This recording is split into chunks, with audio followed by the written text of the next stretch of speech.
listening to WPVM LP 103.7 Asheville.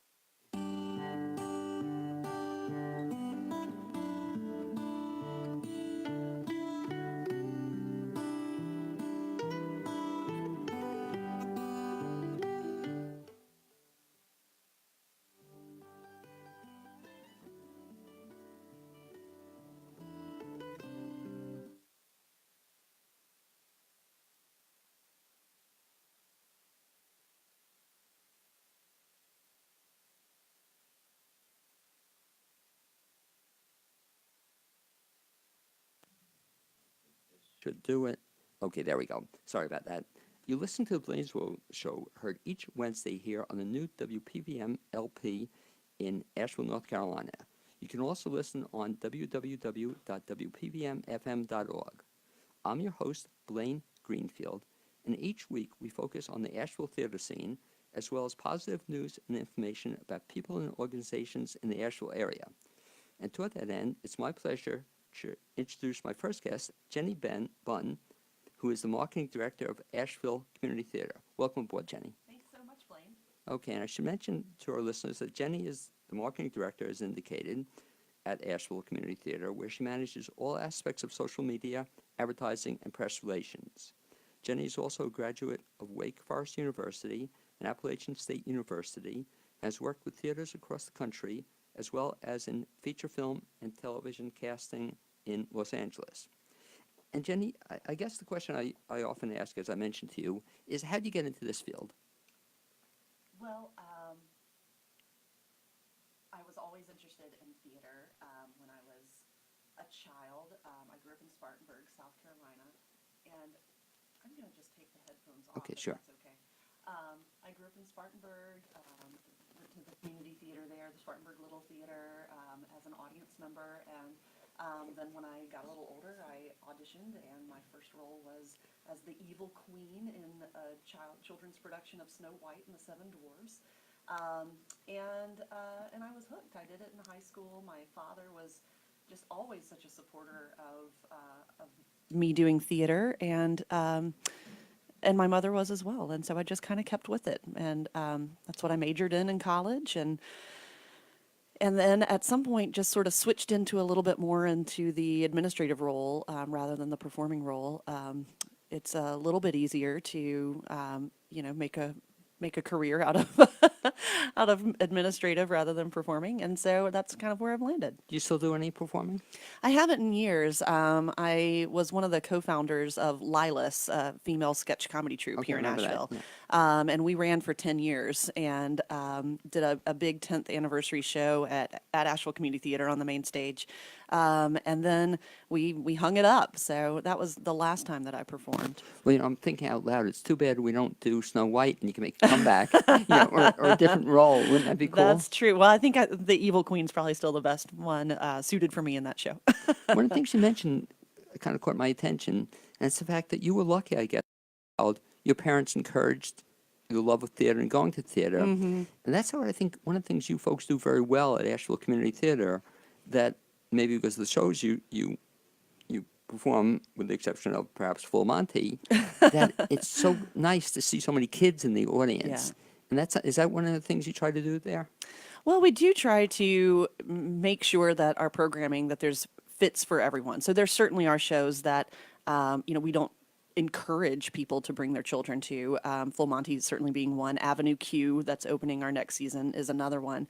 But we do want to encourage families to come together to shows, to participate together in shows. We have a lot of times that the entire family will be together on stage, or a parent will be backstage while the child is on stage, and that's really important to have something, an activity to do together and be present with each other for that. And I think it's important also because you're building future generations of theater goers. Mm-hmm. Because again, a complaint I often hear is that our audience is so old. Mm-hmm. we get 50, 60, 70-year-olds, mm-hmm. but we don't get other, people. Mm-hmm. But you mentioned something, though, Avenue Q, that's a puppet show. I can't, I'm kidding on you.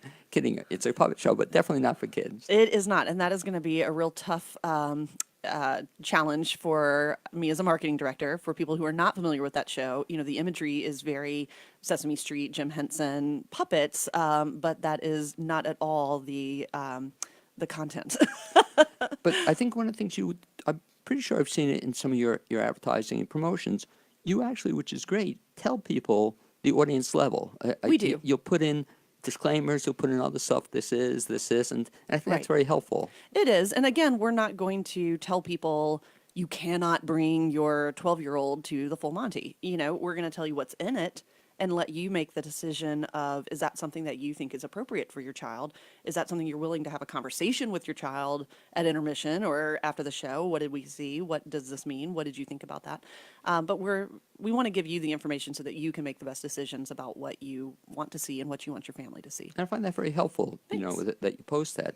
But since we're talking about kids a little bit, let's talk about perhaps a major thing you folks do aside from your major productions, but you also do phenomenal work with children and your children's theater. Thank and talk you. a little bit about that. Yeah, so we have a program called Tanglewood Youth Theater. It has been in existence in Asheville since 1959, though not at ACT that entire time.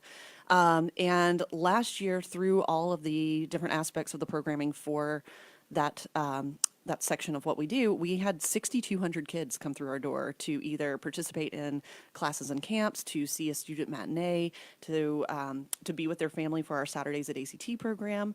So that is very important to us, and we have so many kids that want to participate that we're literally out of space. We need we need more rooms for more classes and to be able to host even more people. What was so cool, the other day I was stopped by the theater. You folks were very nice. You lent me a prop for a show that I'm involved in.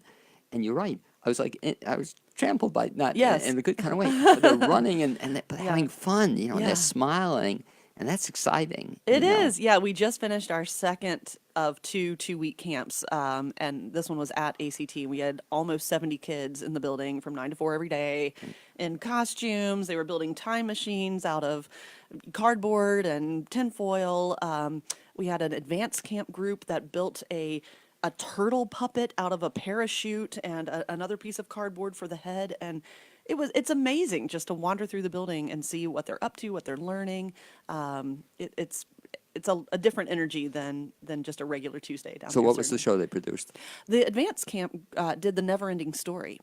Yeah. It was phenomenal. It was phenomenal. They did 2 weeks from when they first got the script to a performance. It And what was impressed me terrific. about that, I didn't see it, but what I really liked about it was the fact that it wasn't just a junior production. That's Right. I don't know if you folks do We them, do. but it's exciting when a lot of shows are now the junior versions, but to do something that's not just the junior Right. version from scratch is probably Yeah. kind of fun. And Chanda Callentine is our education director, and she works really hard to find scripts and stories that are relevant to the children, the age range of the children who will be performing them. And so The Never-Ending Story, I don't know if you're familiar with I the am, yeah. movie. Yeah. And so it's just the perfect story for these 12 to 17-year-old kids to be telling. It was so poignant and meaningful. And it almost reminds me of a Judy Garland, Mickey Rooney type film. Let's get together and put on a show. Yeah, But absolutely. I'm listening to you in 2 weeks that they do Yes. this. That's pretty impressive. It was totally impressive. And I mean, it just the absolute, proving of the wonderful creativity of children in front of you on stage, that they've, built these puppets, and the way that they're telling stories with fabric and, I mean, things that they found at the theater, and it was beautifully done, beautifully done. Ties in also, Jenny, to the fact that you guys, I won't say are going through growing pains, you're in the middle of growing pains, but boy, are you making changes, since I've been here. And talk a little bit about how ACT has, I guess, evolved over the years. Sure. So ACT began in 1946. We had a group of citizens who met at the Langren Hotel, which is now where the AC Marriott Hotel is on the corner of College and Broadway. And they met and decided they wanted to put a theater in Asheville. They wanted to make sure that we had a little theater, community theater, and they created ACT. And so from 46 to 1972, ACT kind of moved all around town. We had performances in school auditoriums, in a beer warehouse that was condemned after a couple of seasons, before finally, raising the funds to build the permanent address where we are now. And even back in the 46, I wasn't around then. And maybe you weren't around then either. But there was also an obscure actor by the name of Charlton Heston was somehow involved in this. And he was obscure at that time. Oh, Absolutely. was he? How was he involved? Well, ACT did a couple of shows in the summer and fall of 1946, and the board at that point elected to send someone, who's a man by the name of Forrest Wood, sent this guy up to New York to find them a director. So he goes up to New York. I don't know if he knew Charlton Heston. I don't think he did. I don't know how he came across Charlton Heston and his wife Lydia, but somehow over the course of a couple of days in New York, convinced Charlton Heston and his wife to uproot themselves from New York, move to Asheville, and become the director. Charlton was the director of ACT for about 8 months before he realized that, his talents were needed elsewhere, and went off and won himself a couple Academy Awards. Just a couple. But Just a all couple. because all of his... It was great- all all because of ACT. ACT. Yeah. Well, that is great. Well, then also another name we forgot to mention, but in that Tanglewood, that whole formation, a guy by the name of Johnny Haber. Yeah. And what was his relationship? So Johnny Haber was an actor, a child actor in Asheville, and had done a couple shows at ACT, and kind of decided exactly what you're saying with Judy Garland, Mickey Rooney, like, let's get together and put on a show. He wanted to do more theater, and there weren't a ton of roles available for children, so he decided, well, he's just going to do it himself. So 1959, he's 11 years old. He gets a group of kids together. They're rehearsing in his basement in the backyard. They're doing a show called The Ghost of Mr. Penny, and they end up doing the show at the North Asheville Library. And that started it all. From November of 1959 to now, there has been a Tanglewood Youth Theater in Asheville, and he ran it until he left for college in '66. And it got so huge. I mean, he was having like 150 people come out for auditions for Cinderella in 1964, and performing all over town. They were also in that old beer warehouse before it got condemned. What's cool about the story, though, he started this as a kid, though. How old was he again? He was 11. 11. Yes. Wow. Yeah, and he was the director. And- It was all kids. I mean, there were parents who were, the parents were helping to drive them to rehearsals, Yeah. or to sell the tickets. If you needed a ticket, you called up one of the moms and she wrote your name down and got you your ticket. And so there certainly were adults involved, but it was his show, and his technical director was another 11-year-old boy. And so that morphed into ACT taking it over? It did. So Tanglewood, after Johnny left for college, when he went to Chapel Hill, I think in '66 was when he left Asheville for college. So Tanglewood came into ACT at that point.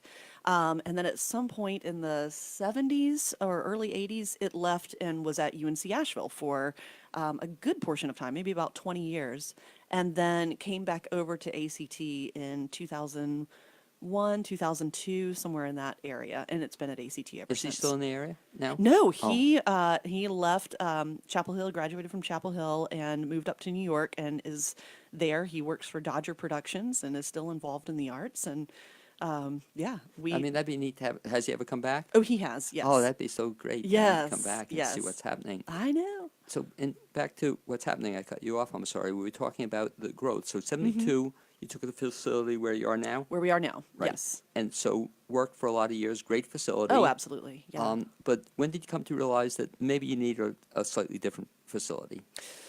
Well, I think the realization was more not that we needed a different facility, but that we just needed to upgrade it.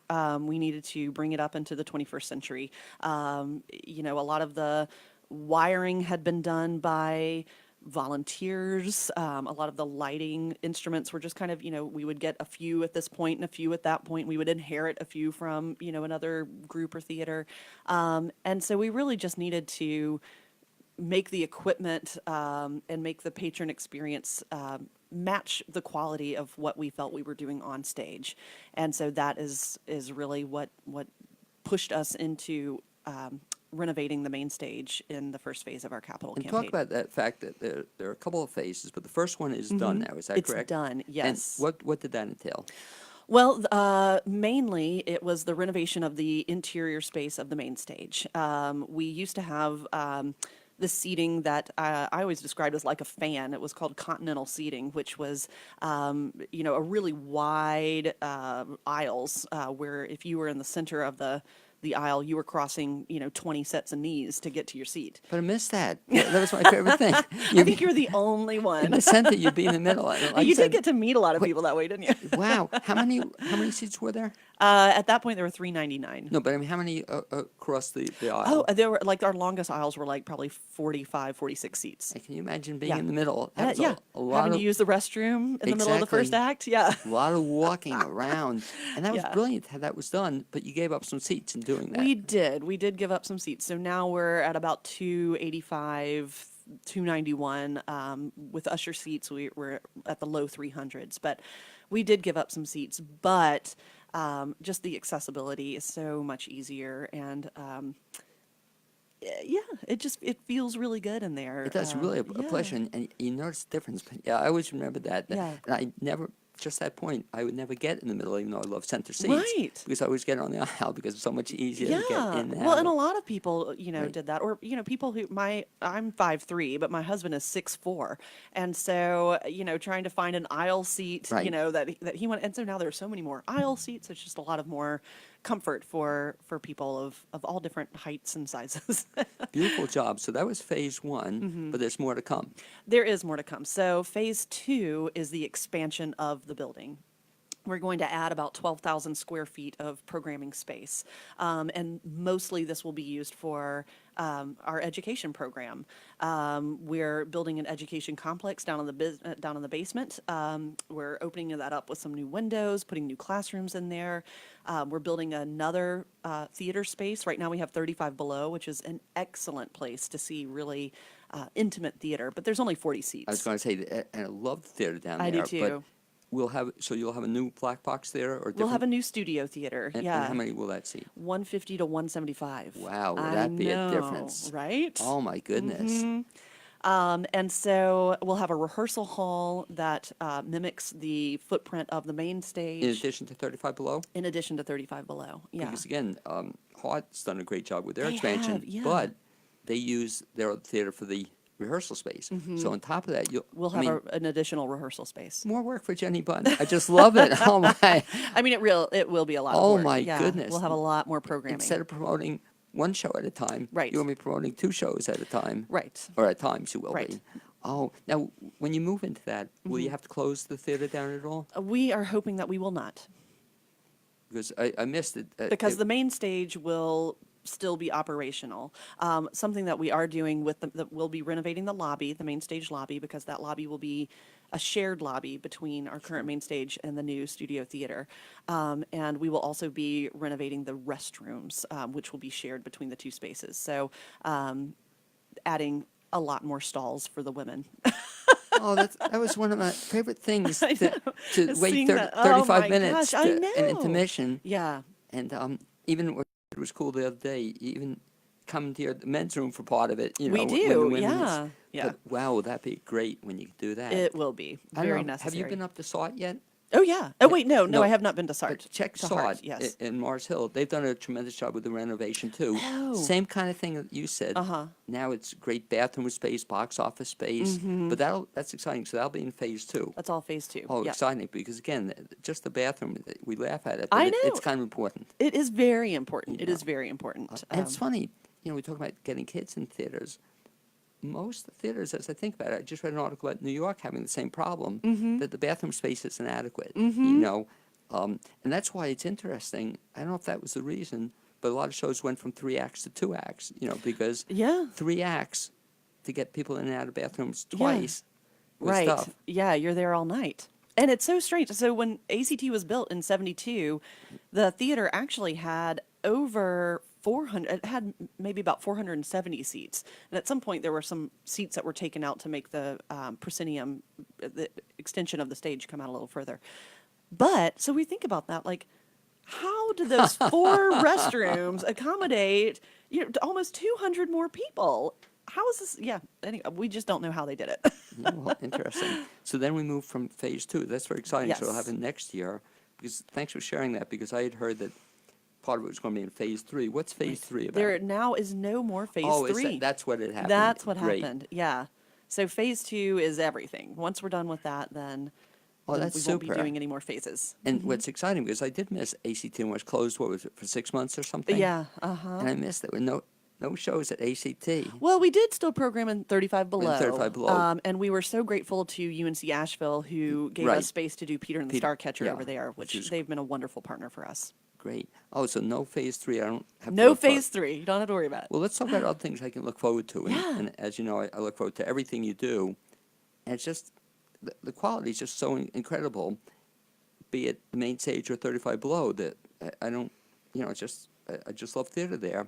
Talk a little bit about some of the shows you did this year, then we'll segue into what's upcoming for next season. But I just saw, for example, Full Monty. I had fun with it. Good show. My wife was upset. I only got third row center. She wanted first row center. For real, no one ever sits in the first row Oh, no. by choice. And that one, for the Full Monty, it was filled every night. Yeah, people say that. First row I was looking at the other day. Yeah. Not really bad. I mean, No, you he just was kind of have to fine. look up a little bit. But she wanted, so she brought her binocular, the Yeah. opera glasses to get a good view. But fun show. Moving into the show I know nothing about. Upcoming show Yeah. is what?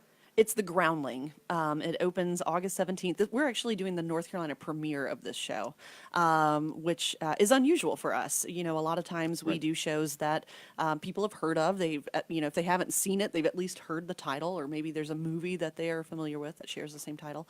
But The Groundling, oh, it's such a great show. It is such a good show. It is Reader's Digest version of it. Reader's Digest. Bob Malone is a landscaper in Long Island.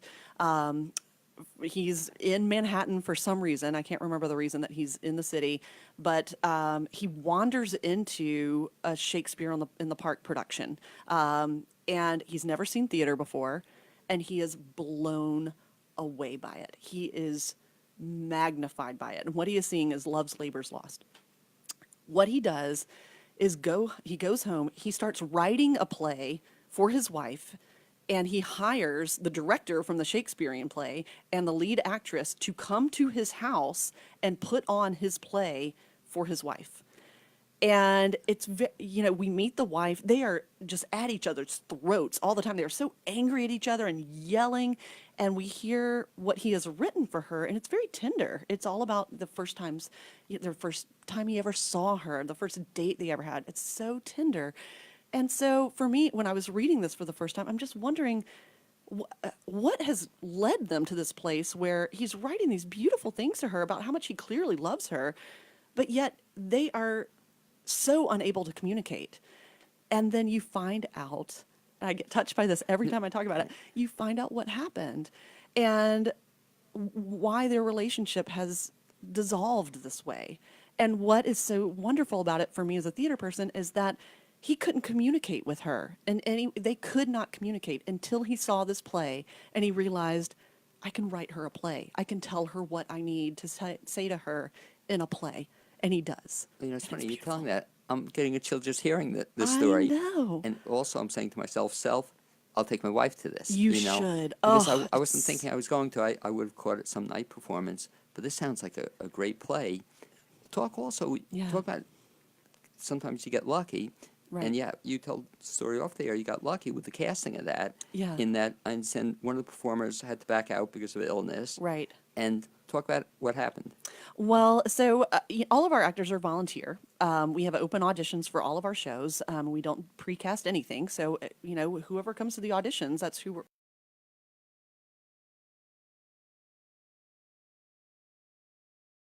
With a cast of, maybe 50% people who have done something at ACT before and 50% of people who have never done anything at ACT before. So we love that the community just keeps building and growing. And so anyway, we had a young man who came out and auditioned. He had literally moved to Asheville the day before auditions, came out and auditioned, wanted to get involved, got the part, had chronic back pain. And so was really trying to push through that and make it through the full performance. And about 3 weeks into rehearsal, he just realized he could not do it. He couldn't do it. So we had to emergency, who could do this? Who would we, who can step in? And as you know, there's so much theater going on in Asheville. And so to find somebody who's not doing something, at the moment is difficult. And we were so lucky to find that Scott Keel, who is a director and actor, just happened to be taking a little bit of time off. And so he stepped into this role of the director in the play is a man named Dodd. And so Scott who is a Shakespearean actor and director, will be playing the role of Dodd, who is a Shakespearean director. I mean, that's talking about being catching Oh, a for real. break too. And you also have another person who's done Shakespeare, Mandy Bean, is in Mandy it Bean, too. yes. And just the two of them, just Yeah. Well, it's interesting. So, this show is about, Shakespeare in the Park, free Shakespeare in the Park, which we have an excellent group that does that here in town, Montford Park Players. And so Scott is involved with this cast now. Mandy is involved with this cast now.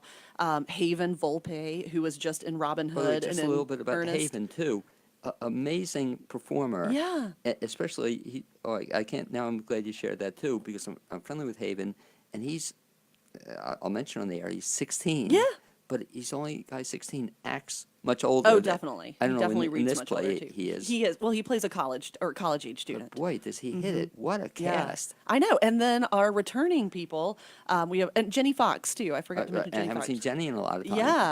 Yeah, Ralph Redpath is in the show, Wow. which he's coming back to the stage at ACT for the first time in I Right. don't know how long. A new actress named Kelsey is in the show, and then our lead is a man named Daniel, who this is his first time at ACT. He's usually a musical and a choral singer, and decided to come out and try out for it and got the part. Who's directing it? Betsy Puckett is directing it, who she's directed Santaland Diaries for us for a number of years.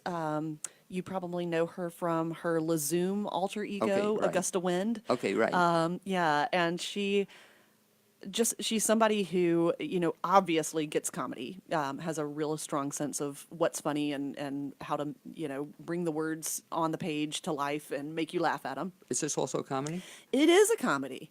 It is a comedy until it's not. Oh, really? Oh, because you're describing, I was saying, wow. It is so funny. It's a comedy, and then you're going to get punched in the gut.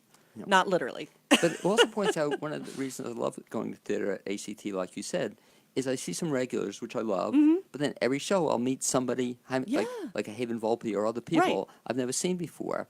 And to the credit, we'll mention another famous person at ACT, of course, Jerry Crouch. And Jerry does, I think, a great job of that. Yes, he discovers does. people I've never seen. Right. And I give him credit because every show Right. is making their ACT appearance. Yeah. And that's just the way it has to be. If you want to keep growing what you're doing, you have to keep involving new people. And I think we try to say when we post a cast list, these people are brand I new always to say that, us. yeah. Yeah. So I think that tells other people, you know what, I could come out and audition for it. This is not a closed off group that, that I don't know anybody, so I can't get in, or, these are brand new people who just walk in the doors the same as anyone else. And I've always wondered, too, some of the performers, do you ever have somebody who started in the kids' theater and worked their way up to and appear in the adult productions? sure, yeah. A lot of the kids who are coming through now are you'll starting to see them kind of getting the teen roles. So what first comes to mind is Graham Pedraza and Jack Anderson, who have been with us for years as little children, and they just were in 9 to 5. They switched Okay. back and forth. I and remember, yeah, did the role of the great. son. I start seeing kids that have come through and they've moved on to do other things. One of our alums is Robin Tynes, who came through our youth theater program. She was Dorothy in The Wizard of Oz for us back in when was that, 2005, something like that, when she was 15. She now is the artistic director of her own theater company in Charlotte, North Carolina. We have a girl, Bridget Russell, who came through our programming. She was in The Sound of Music. She sang I Am 16 going on 17 on her 16th birthday on our main stage. And she was just on Broadway in an off-Broadway show. So our kids not only stick around and do stuff here, but also go out and spread that theater. And again, some of the Out and performances of the about. kids, I'm thinking also another one who you'll be hearing from in the future, Faith Creech, Oh, was so yeah. good, and Anne Frank. She's And fabulous. you'll see her, and Oh, I've yeah. seen her elsewhere. Yeah. Unfortunately, we're out of time, but let me ask you, Jenny, if anybody wants to find out information about the Groundling, Mm-hmm. Yes. Mm-hmm. or the upcoming season, or anything else about ACT, best bet is to do what? Well, probably through our website. Our website address is ashevilletheater with an RE.org. Or you can just give us a call, go on Facebook, tweet us, whatever you want to do. We'll get back to you. Okay, and again, that's Asheville Theater, Theater with RE.org. Yep. And again, encourage people. You've encouraged me to see the Groundling. Oh, you should. But- You absolutely should. But see anything else at ACT, you're going to have a good time. Thanks very much for being our guest this first half hour. Thank you, Blaine. I appreciate it. Okay, Jenny, great. And as our second guest works her way into the studio, let me just mention a couple of all the upcoming things happening in the Asheville theater scene. And one is the production of a play which I did get to see called Love Makes a Home. It's about the life of Rebecca Bunn, and it's going to be happening on Thursday, August 2nd at 6 p.m. at the Orchard at Altapas, and that's in Spruce Pine, North Carolina. And for tickets, you can contact her information, Altapas Orchid, ORCHARD.org. In addition, there'll be a second production of something called the Happy Together Review. And that'll be taking place Sunday, July 29th at the Attic Salt Theater at 7 p.m. And you'll be hearing music from the 50s, 60s, and 70s. You'll be encouraged to listen to it, dance along, play kazoo. It's just a fun show featuring Carol Dermott, Ellen Pappas, Ryan Garcia, Philippe Andre Coquette, and Coquette, and Ruth Planey. Richard Schulman is music director. For tickets, www.atticsalt.org.